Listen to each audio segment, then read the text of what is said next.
Feeling thirsty? You bet.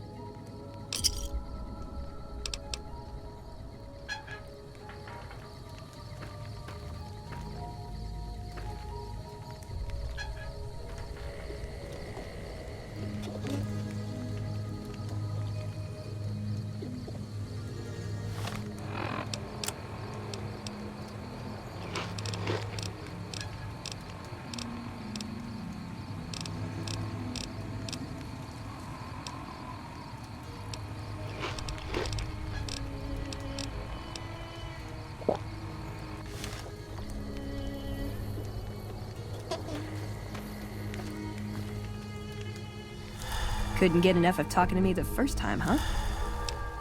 Good. I'd hoped you'd come around. Shall we? Now you're talking. One thing you should know first, though. I ask you about the Brotherhood because I'm one of them. I know, but I had to know how you react when I told you. We have made a lot of enemies. You still okay bringing me along? I'm great at punching people. I'm not gonna lie. It's a gift. Well, thanks for taking a chance on a naive young girl from California with stars in her eyes and a pneumatic gauntlet on her hand. Let's hit the road, huh? What's up?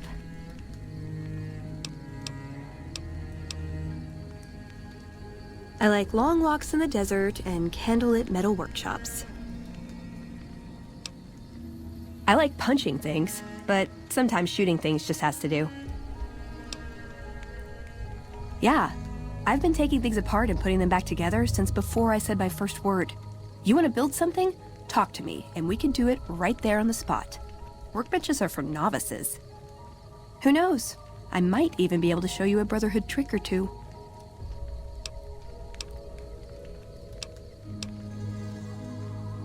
My favorite subject.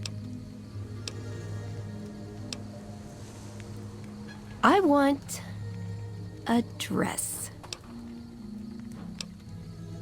Yeah, a good one. Something elegant and classy, you know? But still stylish. Something that's eye-catching and sexy, but also says, don't fuck with me. I keep hoping I'll come across some old-world designer gown when I'm scavenging, but it never happens. Maybe I should move back to California. Hey, you try getting a date wearing scribe robes. Might as well be wearing sweatpants. I just like them, you know? They make you feel like a woman. Those ladies before the war, they knew what they were doing. Can I make it up?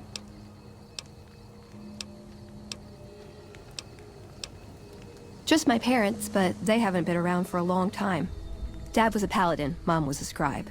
They died in the same battle, trying to hold off the NCR from something.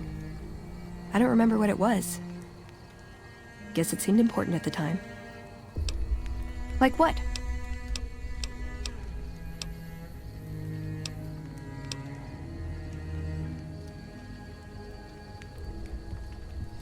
If you take trying to keep me as far away from Hidden Valley as possible because I ask too many difficult questions as a sign of respect, oh yeah. That's not to say I don't get along with them. I just think they don't know what to do with me sometimes. Like what? Ever been nosy? I was, once. We were pretty young, but I like to think it was love. She left the Brotherhood. Wanted to put some distance between herself and her parents. Since our membership isn't open to outsiders, some members think that obligates all of us to procreate. You can guess which camp her parents belong to. No. Couldn't bring myself to leave everyone else behind. Couldn't convince her to stay, either. I'd hoped love would be enough to influence her decision, but it wasn't. We were both too stubborn. I don't know where she is now, but I'm sure she's moved on. I still think about her, though. Once in a while. Like what? Nowhere specific. I just know there are a lot of groups who are actually doing well for themselves out here. I want to understand how and why. See them at work. Ooh, got any juicy gossip?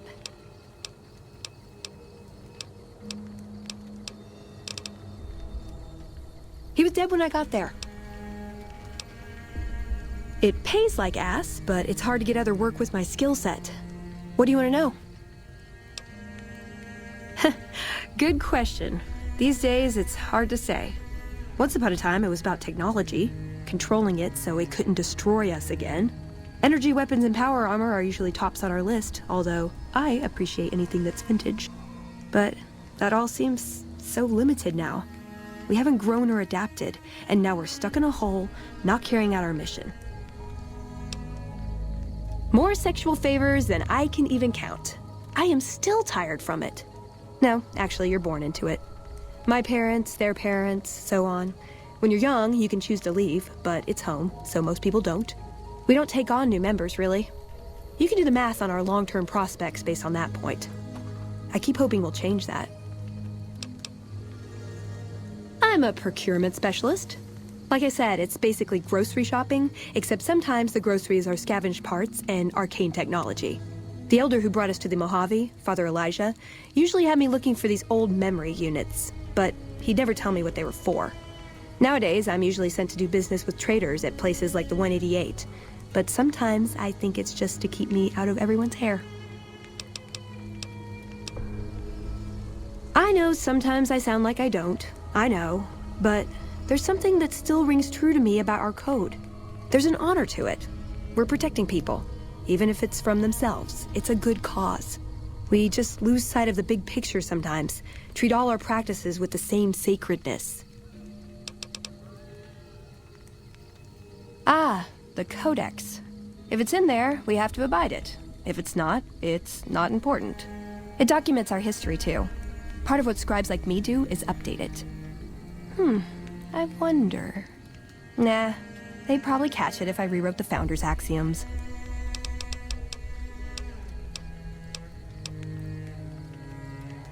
No. We only protect people from themselves, and only in the sense that we don't let them have the really good pre-war toys.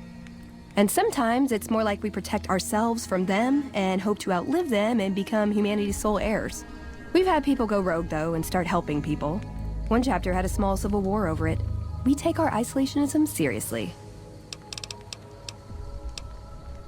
He was our elder when we came east. A wizard with technology, really. His mind just worked that way, naturally. I learned a lot from him. But he started having disagreements with the other elders. The Brotherhood's interest is in old technology. He wanted to explore developing new tech. And there were other ways he wanted to push, other weapons, ones with ethics questions attached. Rather than deal with him, they sent him east.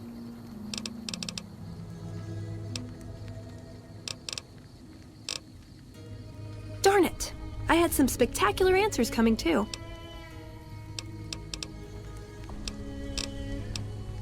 This better not be about the meaning of life.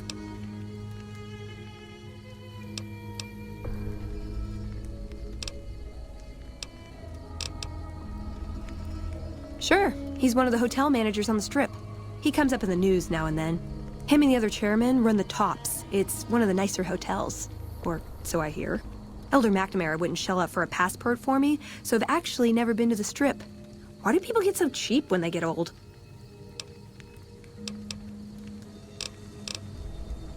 Well, when two people really love each other, you really don't know this stuff yet?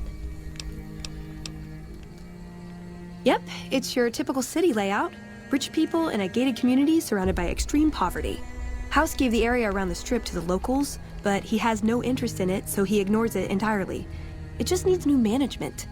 I'd love to see the Brotherhood do it, but since the Codex doesn't say clean up Freeside, no one listens to me. Bunch of sticklers. Ooh, do I get a prize if I answer right? I'm worried they'll be the death of the Brotherhood. They take what they want. We defend our interests to the death. But there's a handful of us and tens or hundreds of thousands of them. So it's not going to end well. Last time we clashed, we lost a lot of people. Retreated to our bunker. Now we're afraid to even move around during the day. I was told we wouldn't be tested on this. Silliest dress band of raping, slaving marauders you'll see east of California. I'll say that. Where's that touch of old world class? Although, I hear the soldiers mount each other as much as they mount their women, so maybe they did keep a little something from the Empire. No such privilege for the women, though. Figures. So, to answer your question, they're a bunch of hypocritical jerkwads. It's a word. My favorite subject. I would say he was my tutor, but that doesn't cover it. After my parents passed, he looked after me. The whole Brotherhood brought me up, really, but he made sure of it. I never had a grandfather, not that I knew, anyway. But Elijah was in some ways what I'd imagined a grandfather to be.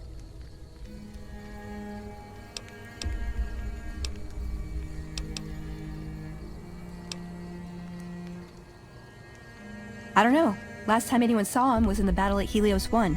I wasn't there. He gave orders to hold the plant until he could be reactivated. But he ran out of time. The NCR overran it. Everyone thought he was dead. But I got a note from him at a comm station. That's how he liked to talk, even to me. He wasn't good at face-to-face. It was strange, even for Father Elijah. He's always been unstable, but this was something else. I don't want to say delusional, but I don't know what else to call it. The only thing familiar about it was the signature. He said the Brotherhood was doomed, but that he'd return, save us. But the way he said it, I don't know. Said he'd return with one of the greatest treasures of the old world, make the Mojave like it was meant to be. Wipe the slate clean.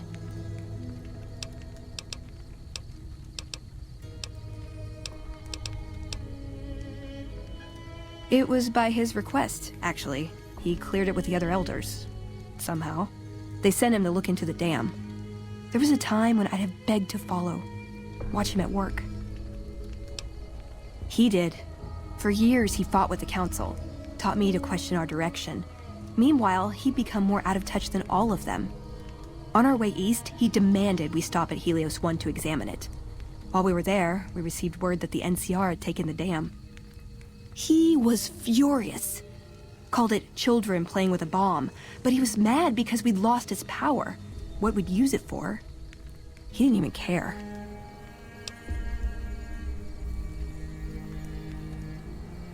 They're cautious. When they discover something, they respect it, learn its limits, consider how to preserve it. Used to drive Father Elijah crazy. He liked to learn limits too, but only so he could push them. That's not to excuse the other elders, though. They all covet technology for its own sake. Some are just more fanatical than others. Yeah, I did. I couldn't help him. He just didn't listen, and the idea that people talk back to him... If he could have made the Brotherhood act like machines, ordering them around with the push of a button, he would have. Elijah could look at an old device and immediately understand what made it work. And he could see its potential, where it fit with other technology. It's not something he could teach, but he tried with me. Some of it stuck. But that's what he taught me. You ask what I learned from him. I learned what I don't want to become. In the end, there was just him and his vision. Nothing and no one else. Yeah, I miss him.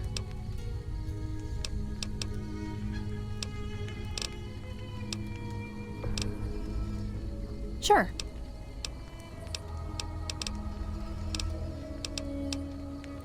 You did? Where? Oh my god, I mean, I thought... I don't even know what I thought might have happened to him. But you don't have a "this is good news" expression on your face.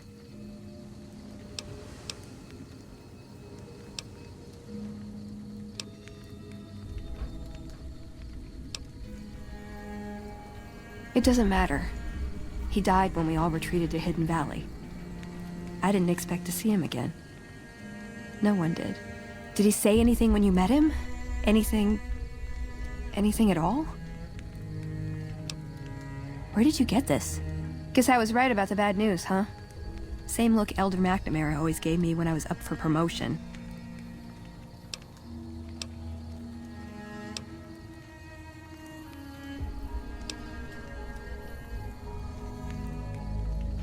All right, I'll watch it.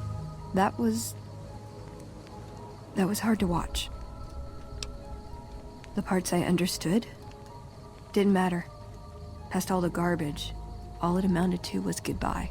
Sorry, feel a little out of it. Head's spinning a bit. Oh, I think he left me a gift. Maybe I can use it better than he did.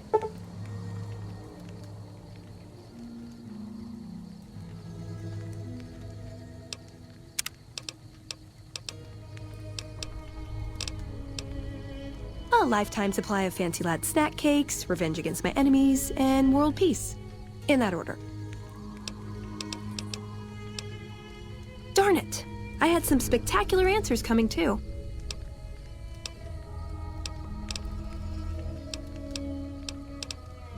My favorite...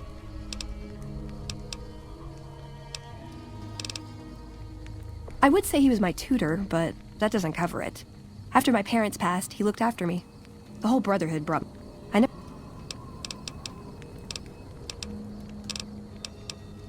Let's. What's up? Why does everyone always say that? Okay, then I guess I'll be back at the 188. Maybe digging in some dirt for scrap metal or something.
What's up?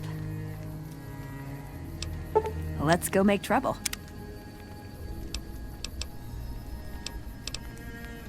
Ooh, got something good for me? Is it a dress?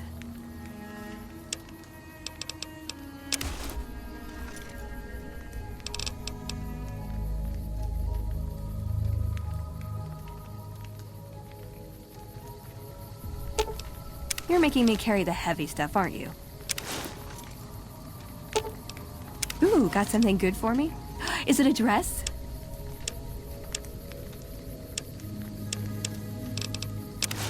Aw, you shouldn't have.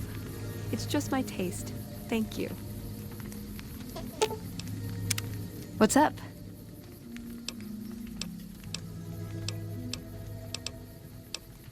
See you around. What's up?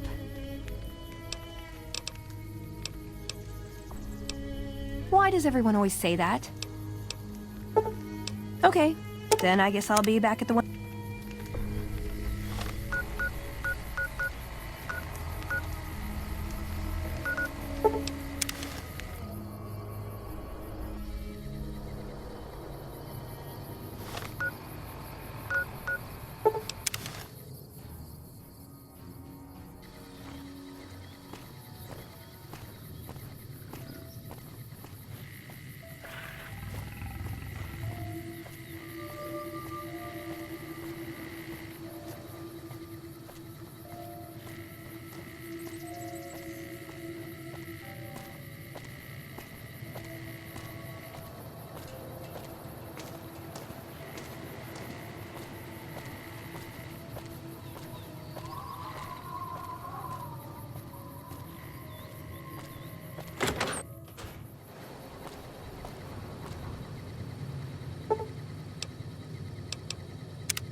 beat it. Is it time? I'm ready when you are. Love our next segment. Tensions are brewing in Freeside between the ruling gang known as the Kings and the large number of NCR squatters seeking refuge there.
Welcome back to the Bighorn.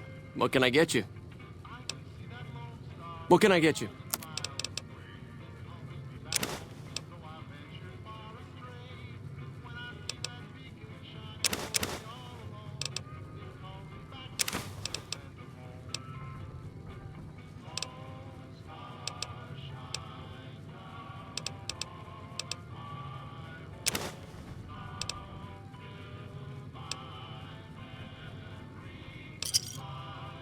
Give me a shout if you need anything else. Come back real soon.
The Kings, who would only identify himself as the King, voiced his displeasure, calling NCR citizens, quote, the devil in disguise.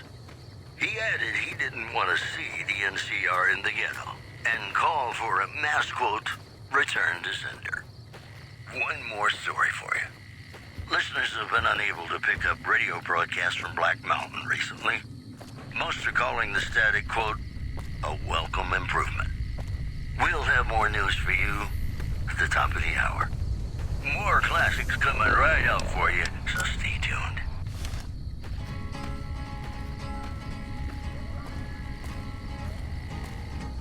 To the town of our free rode a stranger one fine day. We're just muscle. Alexander's the man to talk to. Around him didn't have too much to say. No one dared to ask his business, no one dared to make a slip. The stranger Wish the followers would get me some better armor. When people have got nothing left, they can always turn to the followers. It was early in the morning when he rode into the town. He came riding from the south side, slowly looking all around. He's an outlaw, loose and running, came the whisper from each lip. And he's here to do some business with the big iron on his hip. Big iron on his hip. In this town there lived an outlaw by the name of Texas Red. Many men had tried to take him, and that many men were dead. He was vicious and a killer, though a youth of 24, and the notches on his pistol numbered 1 in 19 more. 1 in 19 more. Now the stranger started talking, made it plain to folks around. Was in Arizona Ranger, wouldn't be too long in town. He came here to take an outlaw back alive or maybe dead. And he said it didn't matter, he was after Texas Red. After Texas Red. Wasn't long before the story was relayed to Texas Red. But the outlaw didn't worry, men that tried before were dead. 20 men had tried to take him, 20 men had made a slip. 21 would be the ranger with the big iron on his hip. Big iron on his hip. The morning passed so quickly, it was time for them to meet. It was 20 past 11 when they walked out in the street. Folks were watching from the windows, everybody held their breath. They knew this handsome ranger was about to meet his death. About to meet his death. There was 40 feet between them when they stopped to make their play. And the swiftness of the ranger is still talked about today. Texas Red had not cleared leather for a bullet fairly ripped. And the ranger's aim was deadly with the big iron on his hip. Big iron on his hip. It was over in a moment and the folks had gathered round. There before them lay the body of the outlaw on the ground. Oh, he might have went on living, but he made one fatal slip when he tried to match the ranger with the big iron on his hip. Big iron on his hip. Big iron, big iron. When he tried to match the ranger with the big iron on his hip. Big iron on his hip.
You been to the Strip? Last time I had R&R, I left with 300 caps more than I went in. Who says the house always wins? You gotta piss someone off to pull guard duty out here.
You know, if you were serving, you'd probably be halfway to general by now. We won't go quietly. The Legion can count on that. Honored to speak with you, sir.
Wish I had a first recon guy looking after me. When I got this assignment, I was hoping there'd be more gambling. Patrolling the Mojave almost makes you wish for a nuclear winter. When I got this assignment, I was hoping there'd be more gambling. Oh, hell. What is it now?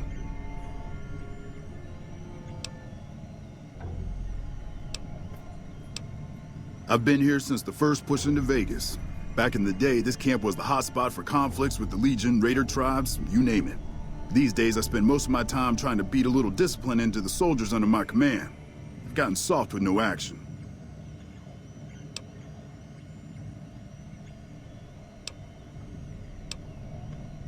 Yeah, well, somebody has to wrangle those washouts and losers. Somebody's got to turn them into a real fighting force.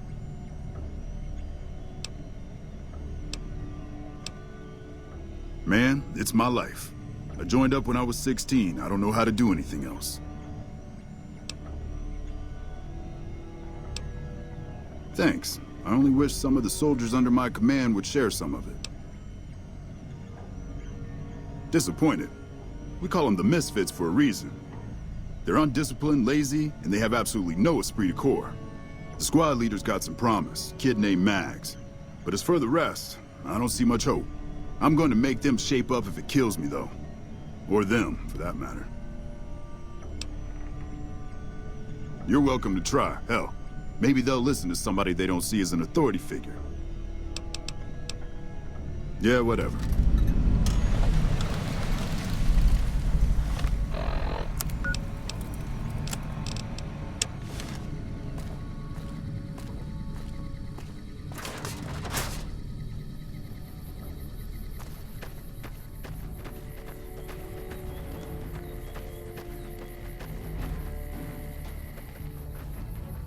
Y'all sure are a big old hero. I gotta write my mama and tell her I met you.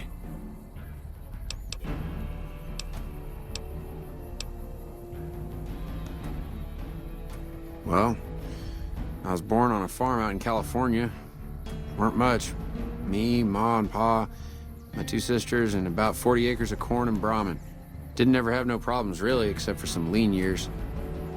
Then I joined up and got shipped out here to New Vegas.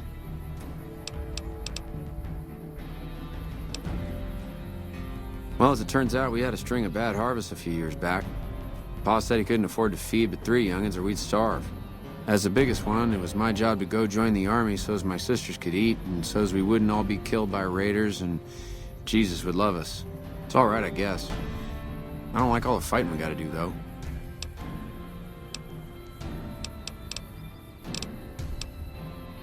I ain't scared. I just don't like hurting folks is all. Ma always used to tell me, boy, you're the biggest and the strongest, so you mind yourself. Every day she told me that. Guess I done took it to heart. Oh, it's a fine place. The lake is real pretty, and we don't get bothered much by them Legion fellers. They're mostly pretty nice. Poindexter showed me how to make fireworks. Raz kind of scares me sometimes, but I don't mind. He's had a hard life. To me? I'll tell you what I think this squad needs. A little more basic human niceness. Folks just don't talk to other folks. And everybody's always cross with each other. That'd be swell. Only if they knew the idea came from me, they probably wouldn't take you serious no more.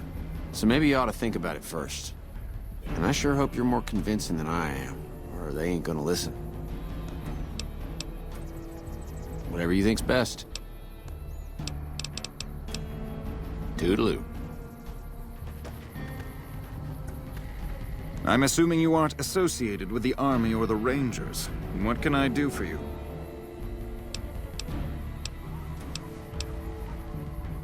To what purpose? It's highly unlikely you'd understand anything I'd say. Suffice to say, I'm a certified genius, and when I'm discharged from this pit of testosterone and failure, I'll have all the money I could ever need.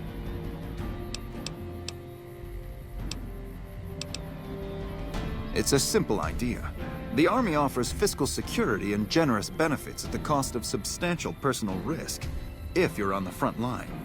If you perform too poorly, they'll scrub you out. Perform too well, and you get sent to the front lines. All I have to do is ride that mediocrity gradient to a cushy, do-nothing job miles away from the war. In a strictly official capacity, no. However, as I am by far the most intelligent and resourceful figure on this base, I feel it's safe to say the soldiers here look up to me.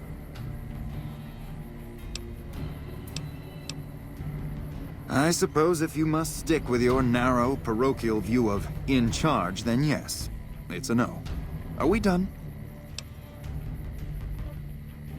That seems highly illogical. What reason would he have for doing that? This is an unexpected variable. I had hoped to coast on an easy wave of mediocrity to a cushy government pension.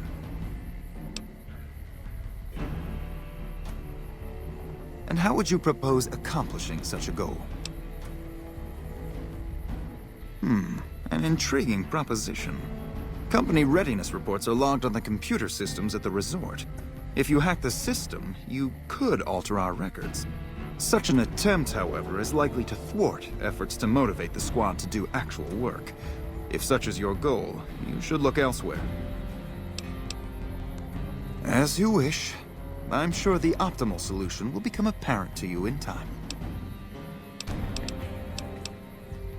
I somehow suspect you'll be back to converse with me later.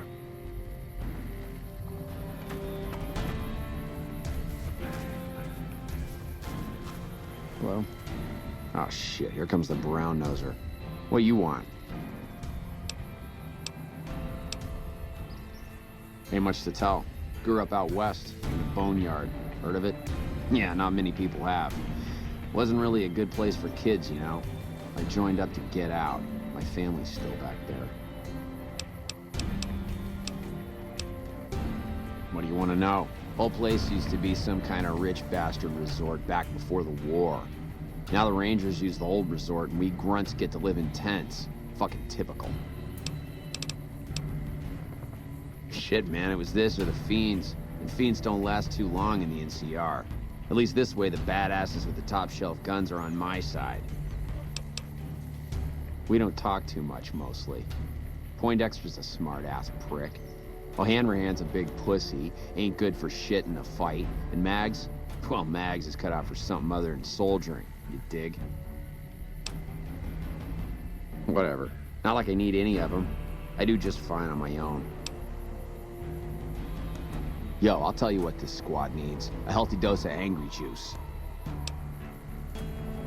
Psycho, the big red one. I used to run with the Fiends. I still got the hookups. Smuggle some in and you'll see an improvement. Whatever. Right. Nelson's back in our hands. I hope we can defend it this time. Hell of a battle at Nelson. I'm impressed our troops survived. Not much to tell, really. I grew up in New Reno, joined up, took my shot at being a ranger, didn't make it, so I'm stuck with this crew of jokers. Gee, I don't know. Maybe because I'm saddled with the worst damn unit in the NCR Army. Think that might have something to do with it?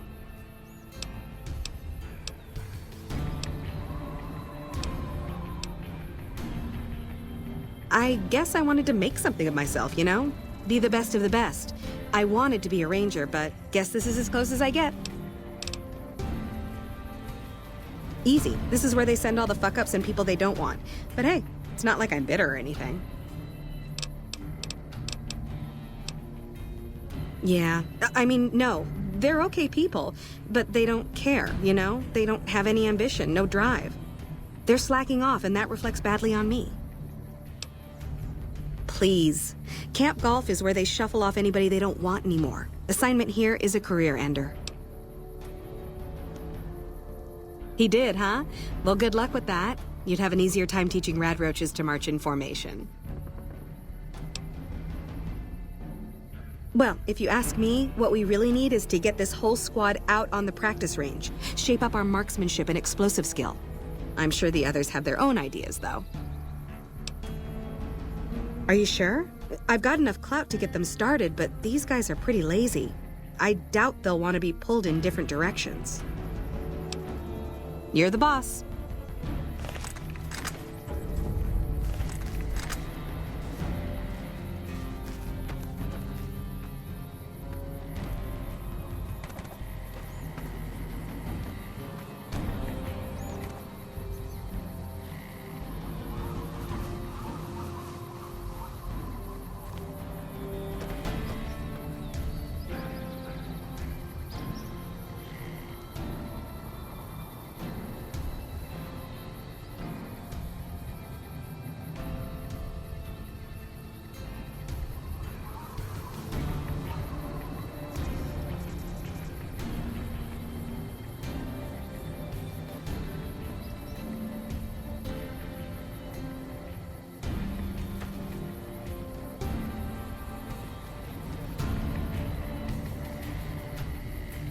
Okay, everybody's lined up and ready to go. Any suggestions?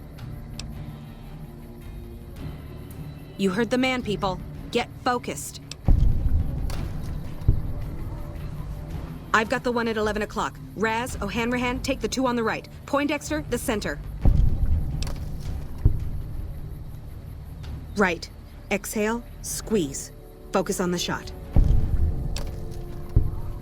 Thanks for the help. I think the whole unit's doing a lot better now.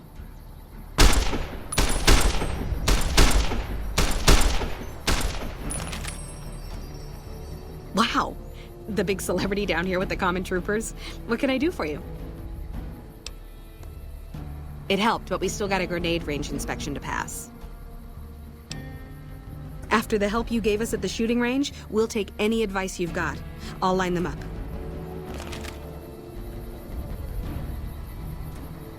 Okay, we've got our dummy grenades and the course is live. We're all set. Right, easy enough. 1, 2, 3. Solid arc. Check. Lob them up and over, people. Hold the grenades for groups, squad. Hit them in clusters and send them running. Yeah, I do. Thanks. I think we might survive this now.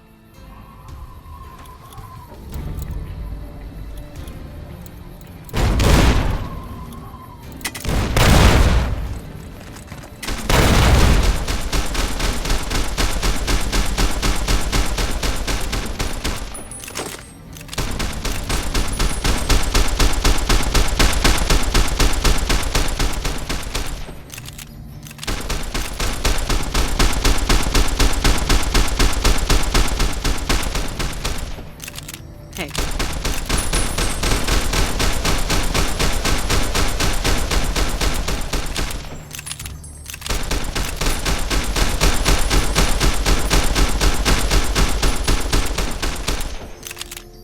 Wow. The big celebrity. Thanks to you, I think we're in good shape. The squad seems to be functioning much better as a unit now.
All the noise at RepCon scared the hell out of me.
You looking to buy some supplies?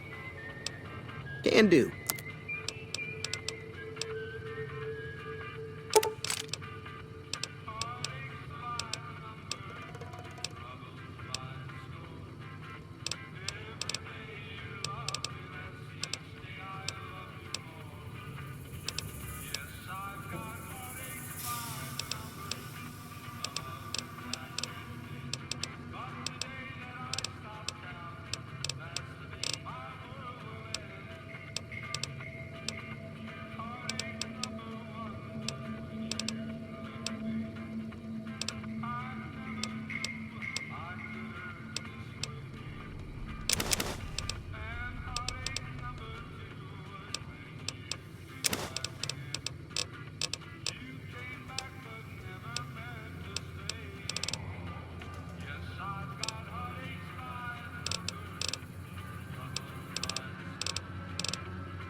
Pleasure doing business with you.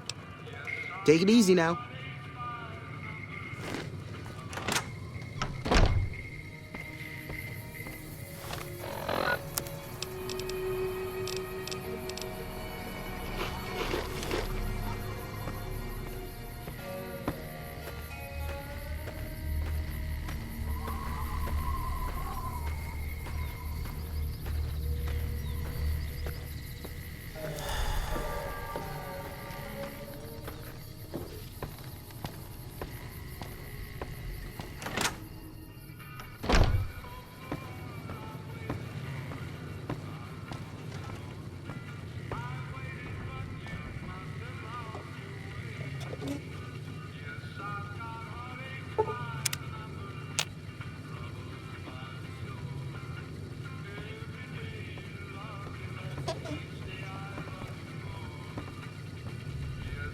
Feeling thirsty?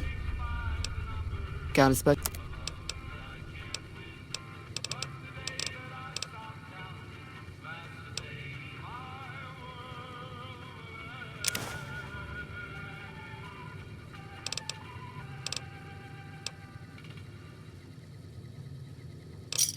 Give me a shout if you need anything else.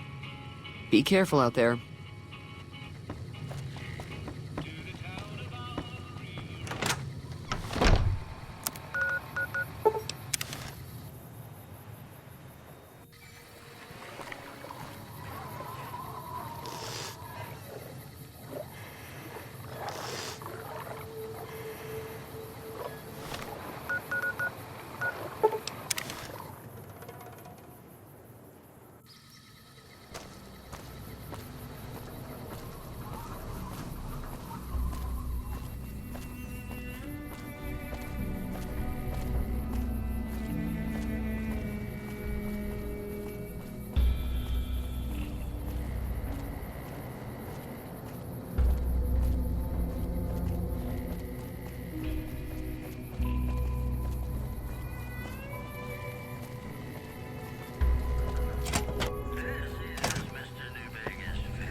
Hey there, youngster.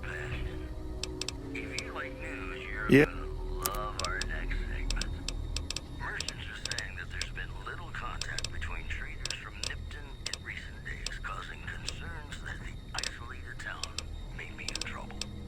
In other news, the influx of displaced residents to the refugee camp Pleasure doing business with you. has caused a strain Bye. on rations there. NCR officials.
When I got this assignment, I was hoping there'd be more gambling.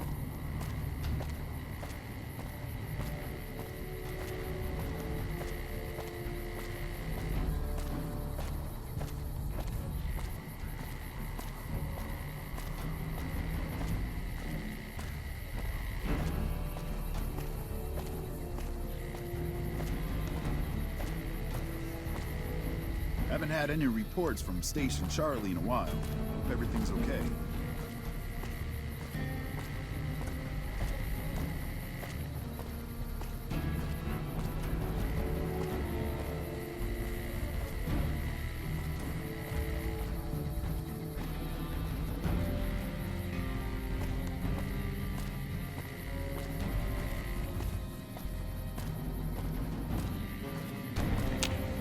We won't go quietly. The Legion can count on that. Patrolling the Mojave almost makes you wish for a nuclear winter.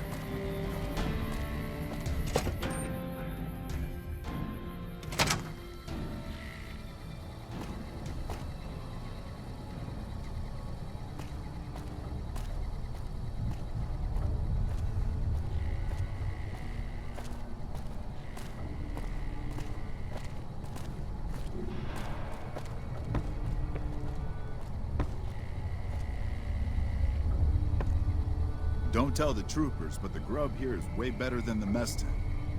We can monitor Ranger activity all through the region with the systems here. Hello?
Back west, you don't see too many of these. Lakes, I mean. Natural or man-made. Any kind, really. We neglected the dams or pumped all the water out a long time ago. Owens, Isabella, the San Luis. Drained the aquifers of everything they had. Just a lot of mud and dust now. It's a different feeling watching the sun come up over the water. Takes some getting used to. But if you're here long enough, it starts to seem normal. That's what a ranger's life is now, looking east. You must be the courier folks have been talking about. Word on the radio is that someone wronged you back in Good Springs. The Mojave has a way of burning decent people up, but it sounds like you've done right by the NCR. It's appreciated. Now what can I do for you?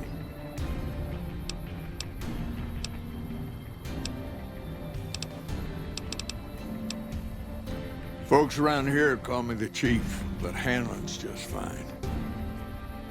The Rangers run themselves pretty well, but I try to lend a hand. Mostly administrative work, helping coordinate intel on the radio. That and keeping an eye on the fires growing across the water. Legion fires. They burn high wherever the Legion goes. Caesar's a hard man to figure out, but he always wants you to know when more troops are at your front door. Shoot. The best of the best, worst of the worst. He came out of NCR, one of the followers of the apocalypse. Like a lot of the followers, he went out in the wilderness with a partner to try to help those who needed helping. Not much different from how the Rangers used to be, except with books and medicine instead of guns. Out to the Grand Canyon, he met a missionary from Utah, a man by the name of Joshua Graham. Graham helped translate for the followers and the tribes. All three of them got nabbed by the Blackfoots down there, back when they were still at war with every other tribe in the Southwest. Somewhere along the way, he realized he needed to educate the Blackfoots or they were going to get wiped out with the rest of the tribe. Showed them how to use guns, how to make explosives. Once he taught the Blackfoots a thing or two, they needed him. And he no longer needed the followers, NCR, or anyone else. He decided he could remake the tribes of the Southwest whether they wanted it or not. He became Caesar, and Joshua Graham became his legate, his right hand. That's where Graham stayed until the Hoover Dam. Losing the dam was the worst defeat the Legion ever suffered. Graham had been with Caesar since the beginning, but he had to set an example. The Praetorians covered Graham in pitch, lit him on fire, and down into the Grand Canyon he went. It's not that clear-cut. You have to understand, Graham was the toughest son of a gun anyone around these parts had ever seen. Before Hoover, we had 5 kill reports on Graham from Rangers and 1st Recon sharpshooters who tried to take him out. Some folks think he's still alive. Call him the Burned Man.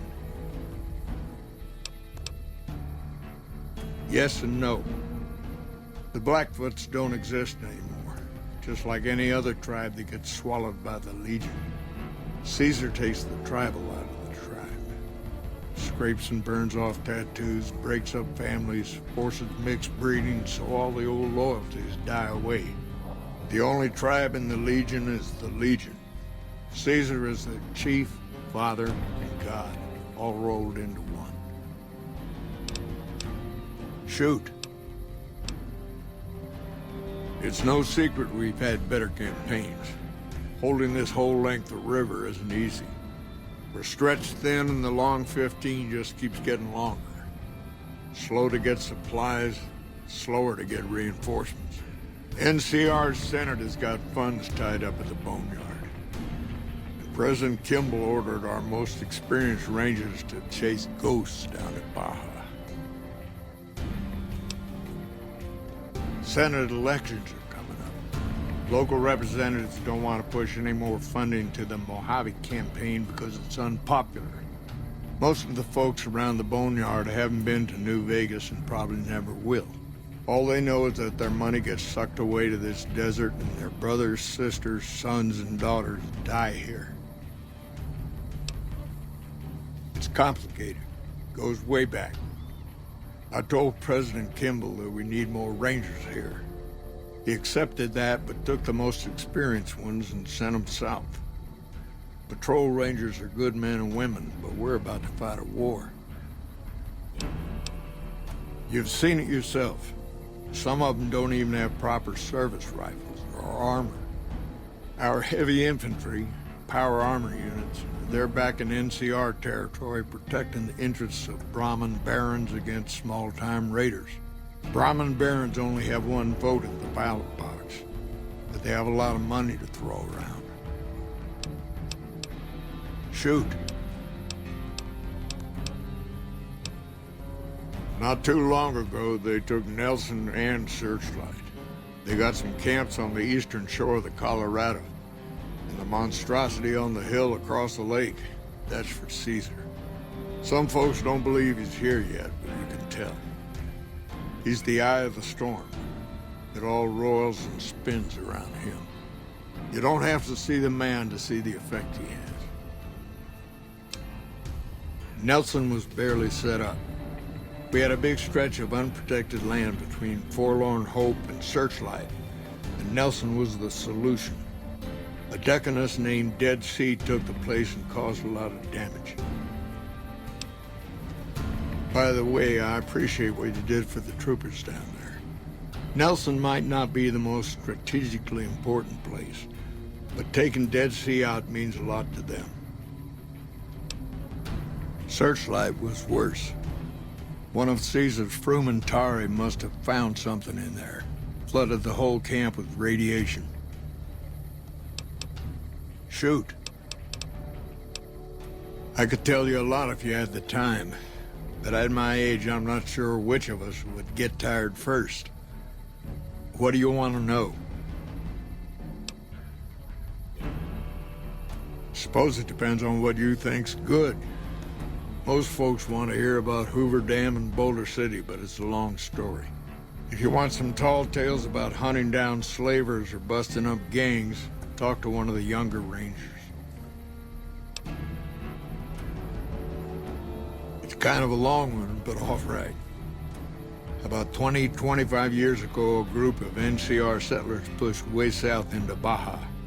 I guess it doesn't seem so far now if you look at a map, but back then they were out of ways. They built this little shanty town around a well in the middle of nowhere. Called it Rattletail. Word got back to one of our stations that raiders had been attacking the place. I went out with 6 rangers. We must have been on the trail for a week before we got to Rattletail.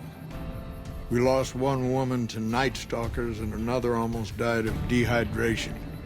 When we reached the place, it's 6 shacks set up around an old well.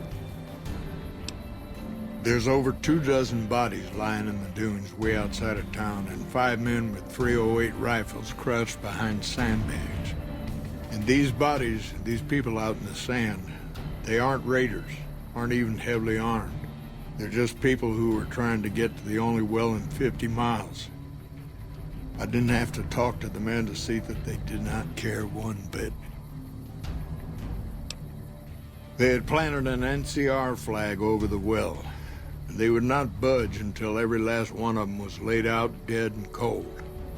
So I walked up and told them there was a group of raiders coming, 100 strong. I made up some cockamamie name for them and everything.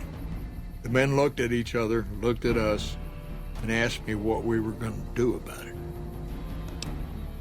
I told them we would take them back into NCR territory because we'd already lost 10 rangers on the way out. 10 rangers, 5 men with .308 rifles. Well, that was enough for them. They packed up what they could and we took them back north. Last I heard, they settled somewhere in Anza Borrego. Raised bighorners. Had some tough times, but it worked out okay for them. So there you go. That's my one bit of good. In big battles, Caesar deploys his legionaries in waves. Recruits up front, prime soldiers behind the recruits, old guard bringing up the rear. Opponents wear themselves out dealing with the first 2 waves, if they survive that long. When the veterans step up, there's not much fight left. Caesar can adapt, though, and when required, he can run any mix of legionaries as skirmishers and still retain order in the ranks. Joshua Graham, Caesar's old legate, he wasn't so flexible. When the Legion attacked Hoover Dam, General Oliver ordered his troopers back to the middle ground just after first contact. Graham pushed all of the legionaries onto the dam, filling the east side with recruits up front and veterans in the back, by the book. But once they were in, they were stuck there. Oliver's troopers were entrenched and wouldn't give a foot. That's when we ordered the Rangers and the 1st Recon sharpshooters to start picking off veteran Legion officers from a high ridge west of the dam. That only lasted about a minute before Graham ordered the back ranks to push through to the front and rush the ridge. Caused total chaos among the younger legionaries. Oliver's troopers fell back to the side walkways and stayed out of the veterans' way. By the time the veterans got to the ridge, we were already in Boulder City. They followed us down there, but we were out before they realized what was happening. We had packed the old city with C4 and dynamite. Crude, but it did the job. Those who didn't die in the blast were in no position to mount a defense. The ones left on the dam didn't know what to do. The troopers routed them. Graham pulled the remaining legionaries back, but the battle was over. He went south, back to the Grand Canyon, back to Caesar. And that was the last we saw or heard from Joshua Graham. Shoot. I could tell you a lot if you had the time. Oh, well, I guess it must be coming up on 40 years or so. Back before Elise was chief, anyway. It was a heck of a lot harder then. Weren't as many of us to go around, but I think it was a lot easier to tell the good guys from the bad.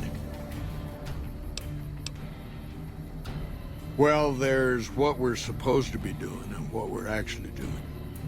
There's a big gap between those two things, about as wide as that lake out there. To protect against all forms of tyranny, as simple as that.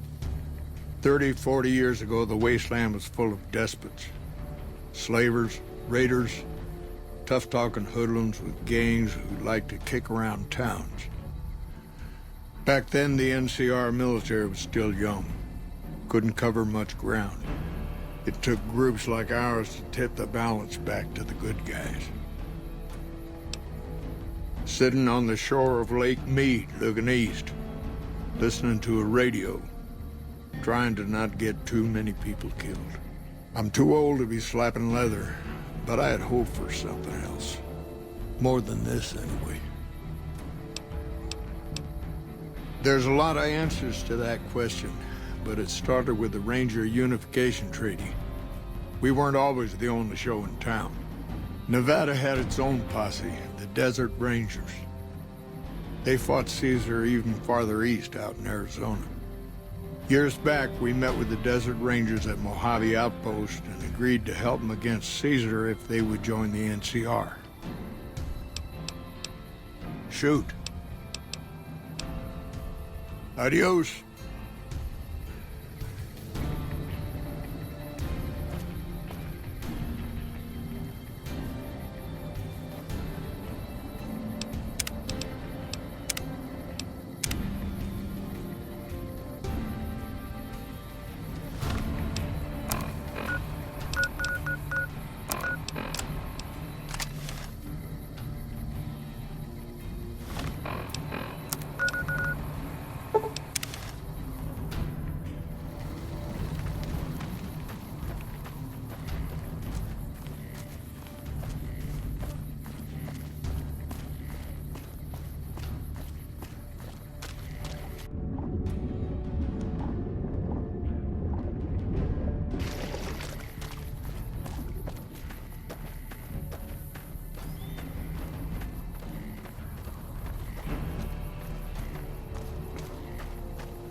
Can't run from me.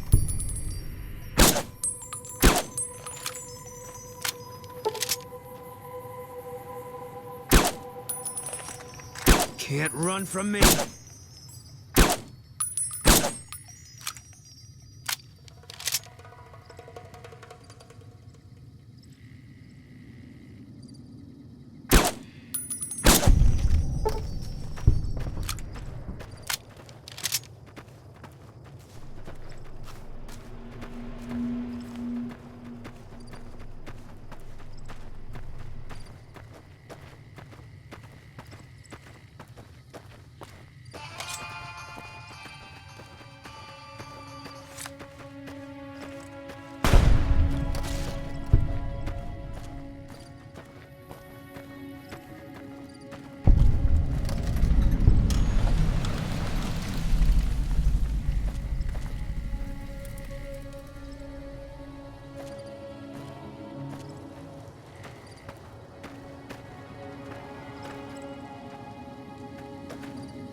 All mine.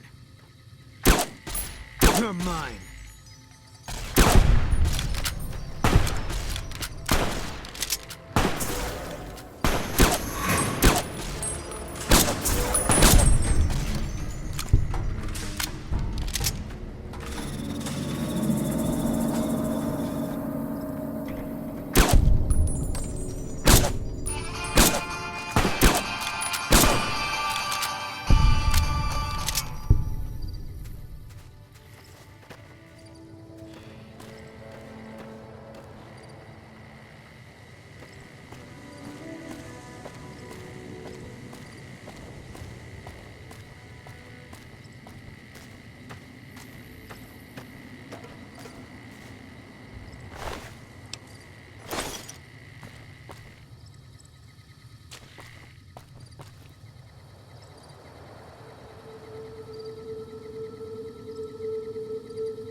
You're mine.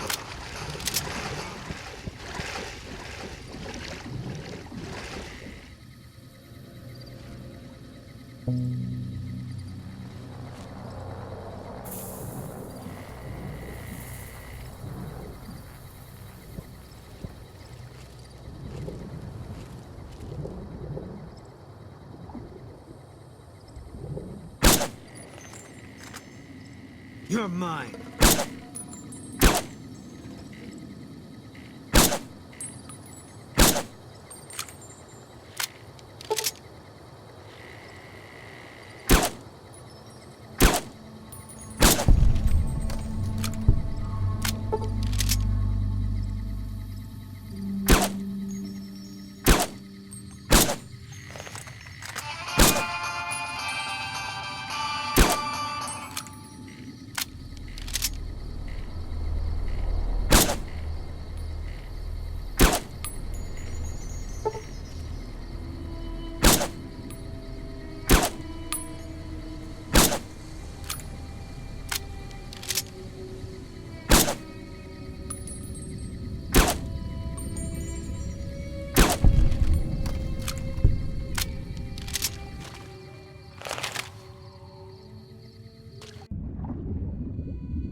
Back for more?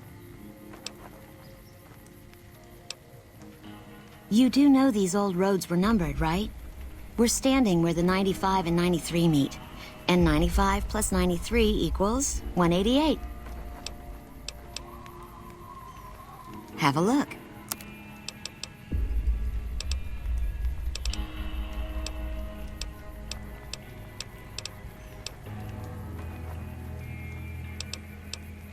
Bye.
You looking to buy some supplies? Can do.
All mine.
All mine.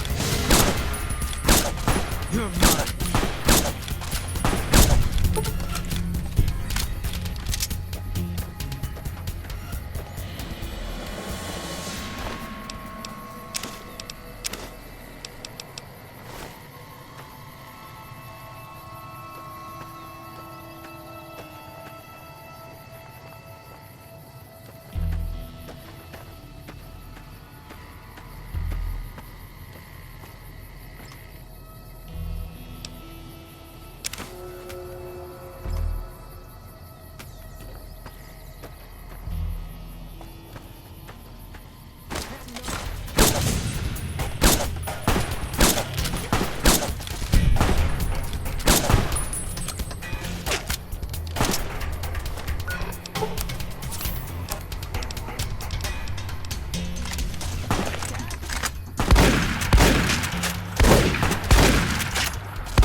Has been brought to you by the Vicky and Vance Casino.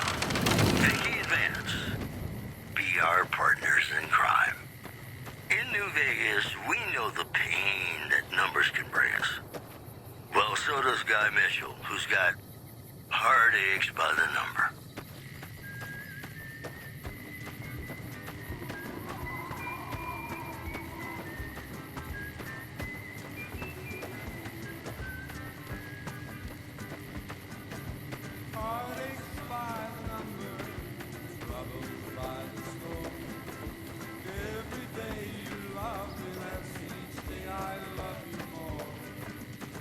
Yes, I got heartaches by the number.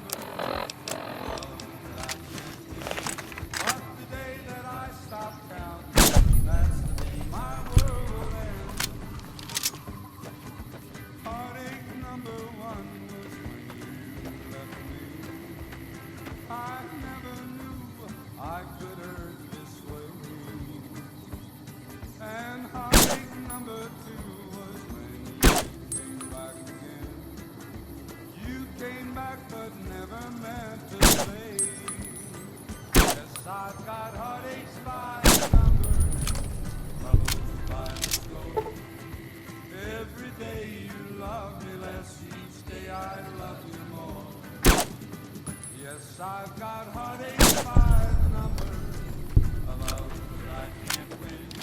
But the day that I stop counting, that's the day my world will end.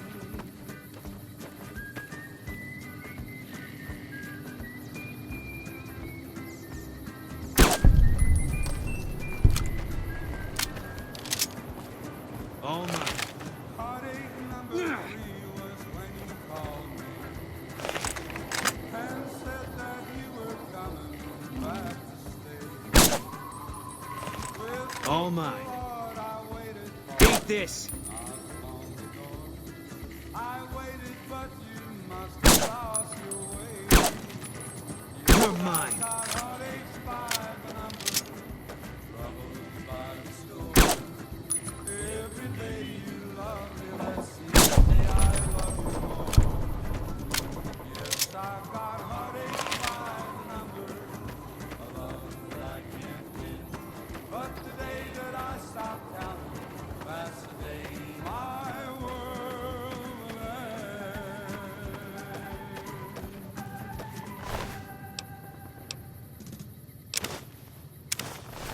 Ladies and gentlemen, you're listening to me, Mr. New Vegas, and you look extraordinarily beautiful right now. All the latest news coming your way right now. Good Springs has fended off a mob of escaped convicts after organizing an impromptu militia. This according to an old man armed to the teeth with dynamite. Moving on. Patrons of the Ultralux are questioning whether its pricey restaurant, the Gourmand, is overstating the fullness of its wait list. Those who claim to have dined at the restaurant find the food appealing, but say many tables remain empty. That's the news. This is Mr. New Vegas filling in for Mr. New Vegas. And now, I'd like to play one of my very favorite songs for you.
I've still got guns and ammo.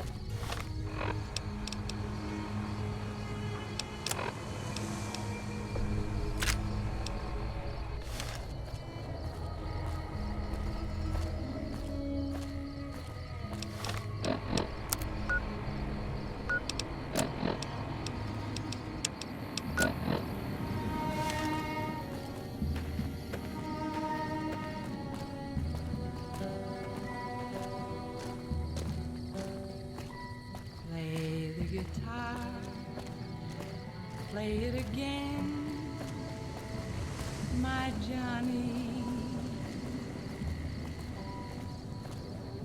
Maybe you're cold, but you're so warm inside.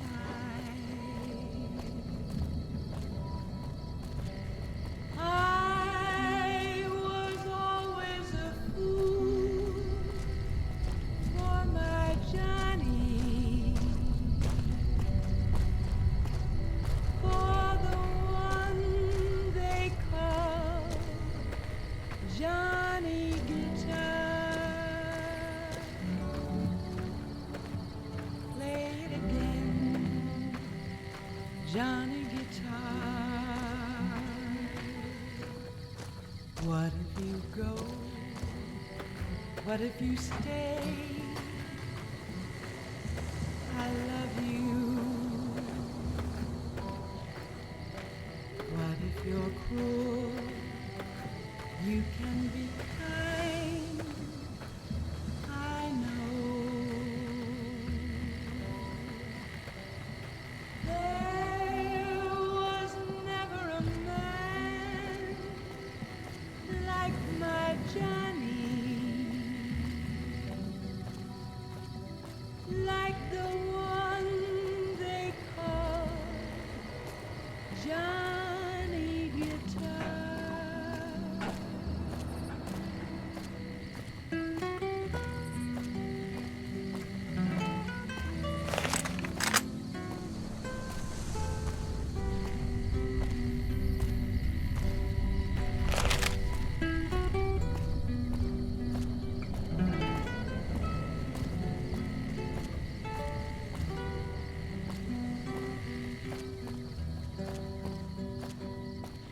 There was never a man like my Johnny,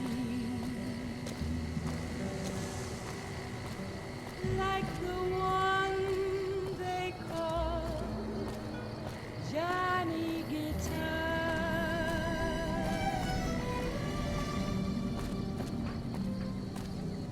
Play it again, Johnny Guitar.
Welcome back, ladies and gentlemen. This is Mr. New Vegas. Thank you very, very much for listening.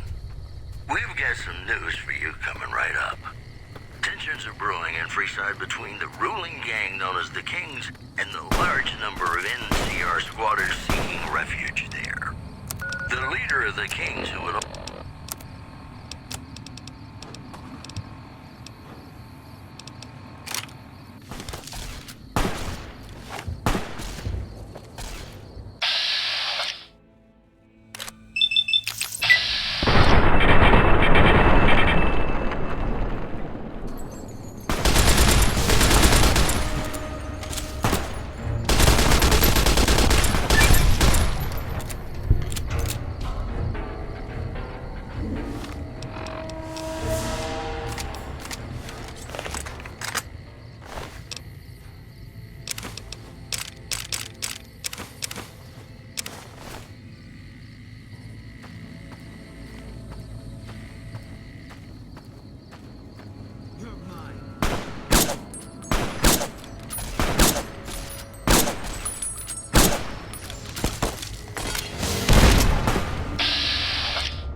All mine.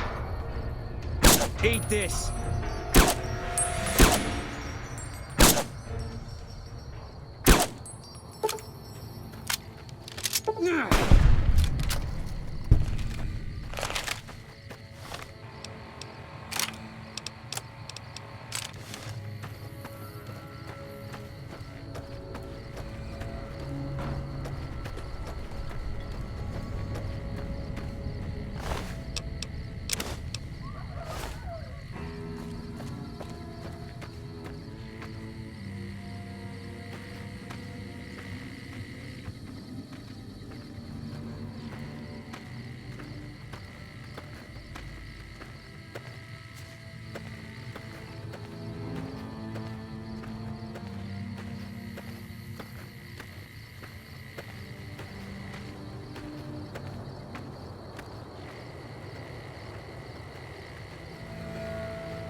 How may I serve you, Master?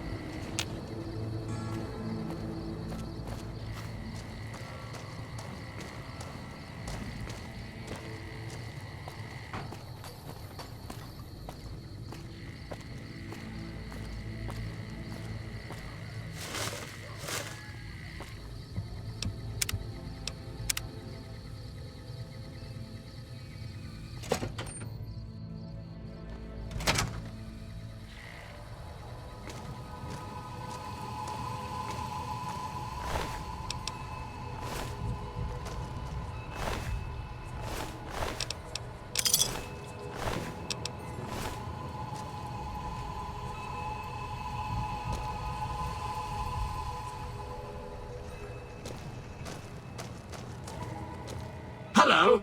Please remember visiting hours are from 10 a.m. until 5 p.m. Please show your badge or make your way out of the building.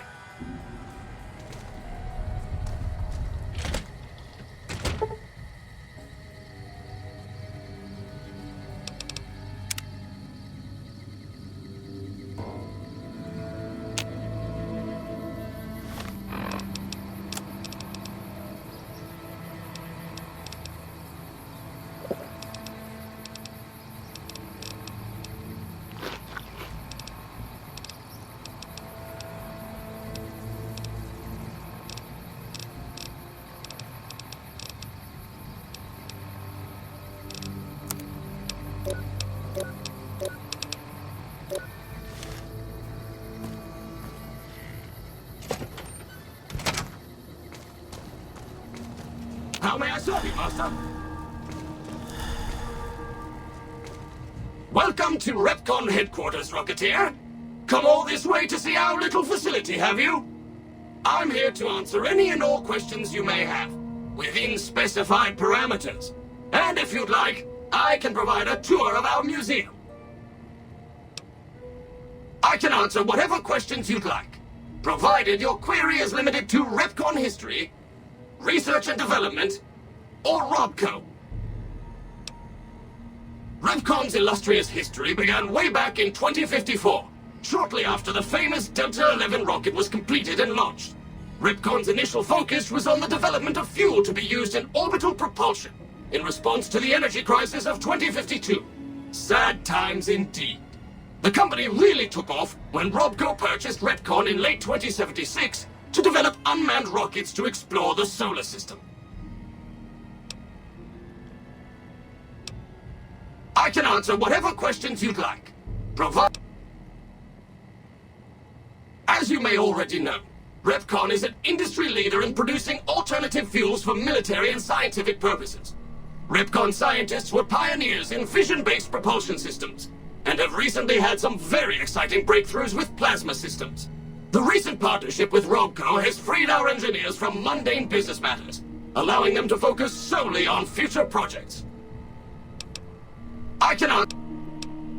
Robco Industries purchased Repcon in 2075 to assist with some of Robco's military projects, as well as developing unmanned space exploration. The relationship between Robco and Repcon is mutually beneficial, and we hope that both companies bolster each other well into the next century. Very well. Feel free to ask me more about Repcon at any time. Don't be shy. The tour showcases Repcon's amazing scientific contributions, and the promise of many more, coupled with its parent company, Robco. Excellent, excellent. Please be patient. The tour will begin in just a moment. Ready for the Repcon tour, Rocketeers? Courtesy of the fine folks at Robco, I'll be your guide today on the path of scientific discovery.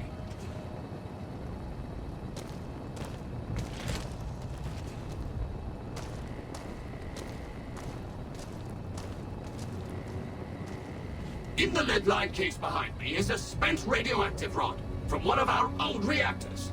No need to stand too close. Let's move along, shall we?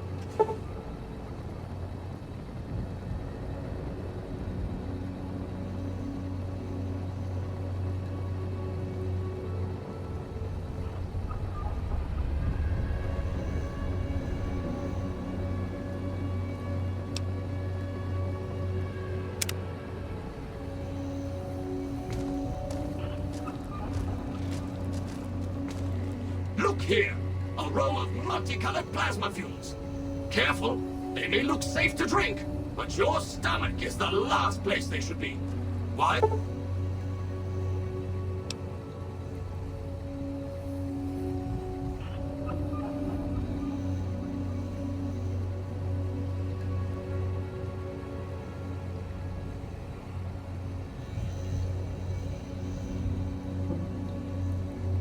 The difference in cylinder size? Refining our production methods has resulted in higher yields of fuel over time. That's why.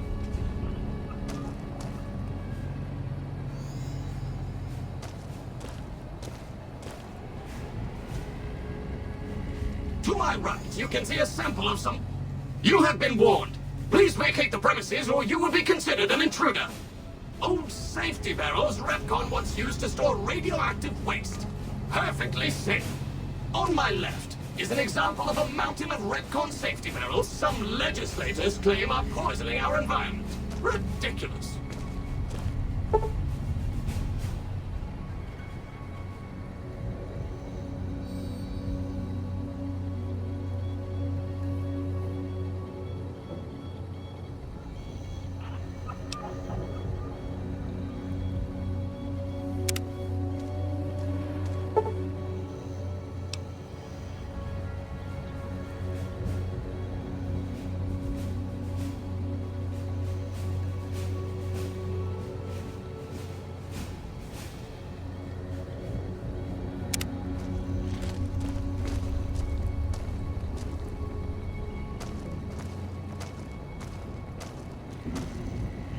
Behind me is our most recent rocket project, which we're keeping under our hats until launch, if you'll pardon the expression. And in front of me is a model, not actual size, of the launch dome we are using to send our rockets screaming into orbit.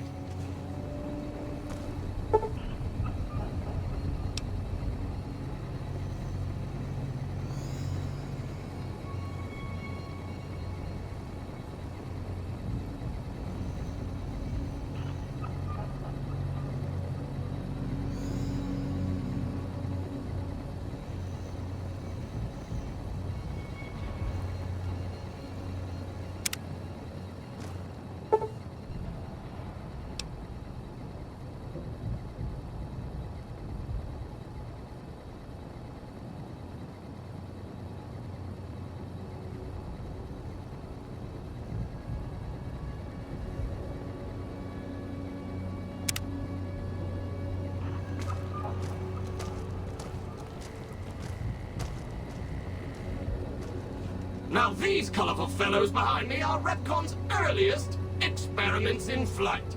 Feel free to read the plaques and learn, Rocketeers.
Now for the highlight of our tour.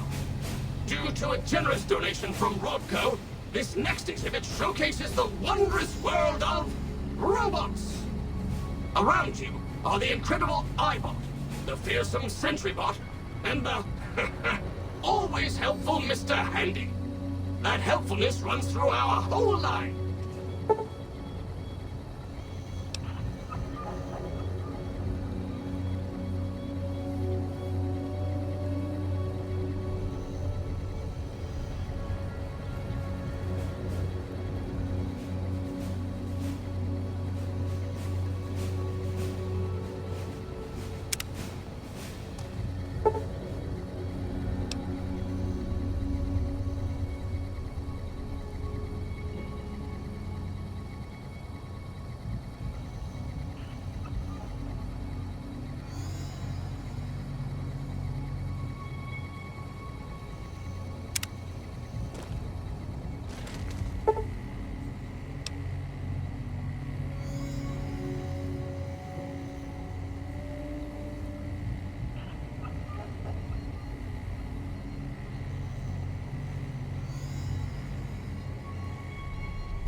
this is the final stop on our tour. This model of our solar system is a small example of where the partnership between Robco and Repcon hopes to go. See those little rockets zipping about? They are manned by robots, tirelessly looking for resources to mine on planets beyond our own. And that's it for our tour today, Rocketeers. Robco and its tiny partner, Repcon, thank you. Any further questions, please feel free to ask.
How may I serve you, Master?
Goodbye, Rocketeer.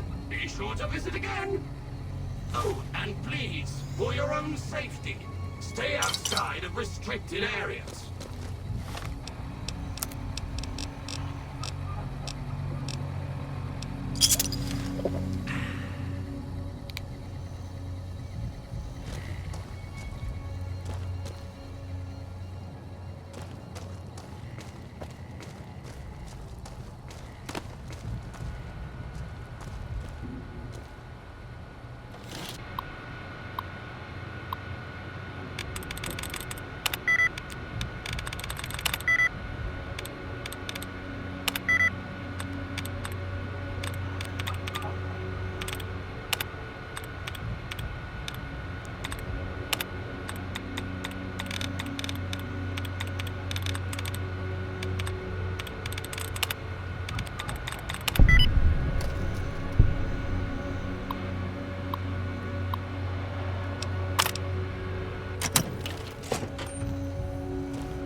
Unauthorized facial pattern detected. Valid security badge detected. Temporary access granted. Please complete employee registration with security.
Valid facial pattern detected.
Hello, Mrs. Millet.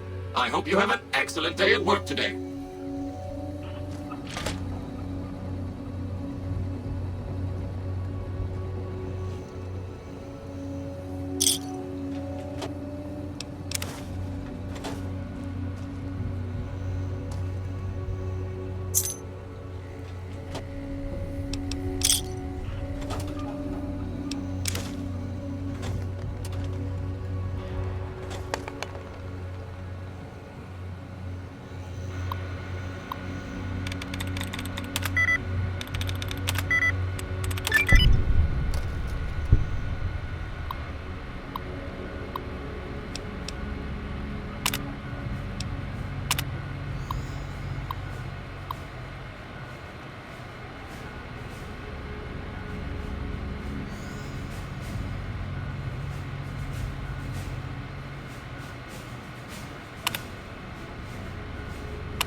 How may I serve you, master?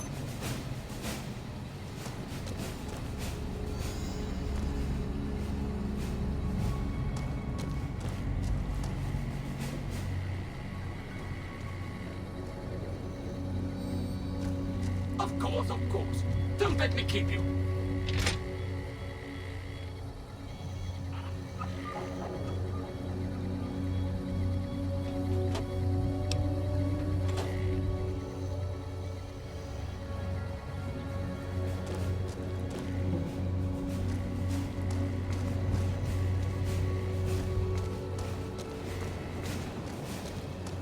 course, of course. Don't let me keep you.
Hello, Mrs. Millet.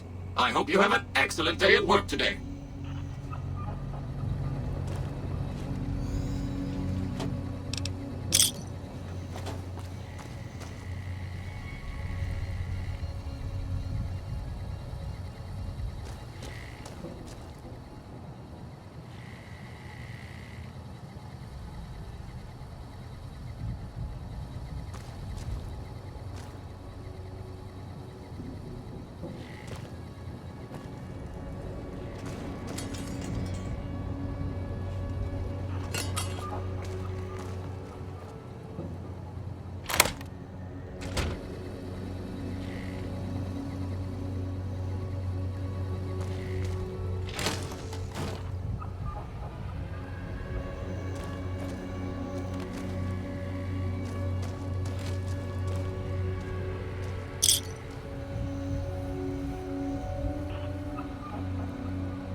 Hi there.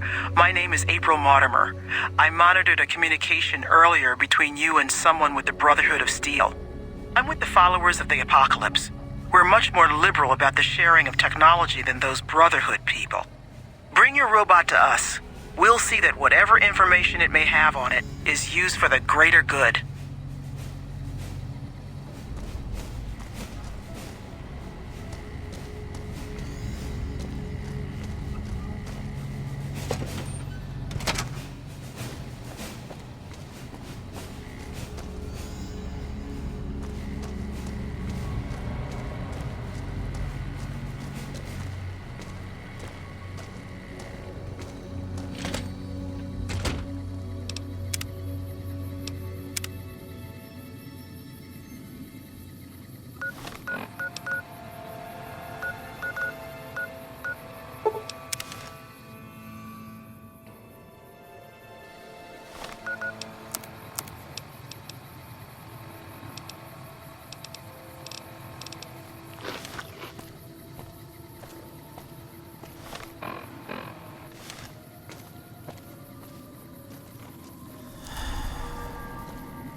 Can't run from me.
NCR took back Nelson. Maybe they can win this war after all.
Welcome back. Sure thing. Have a look.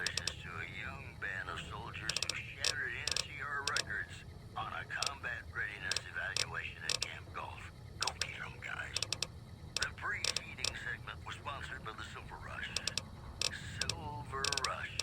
Feel the rush of a warm laser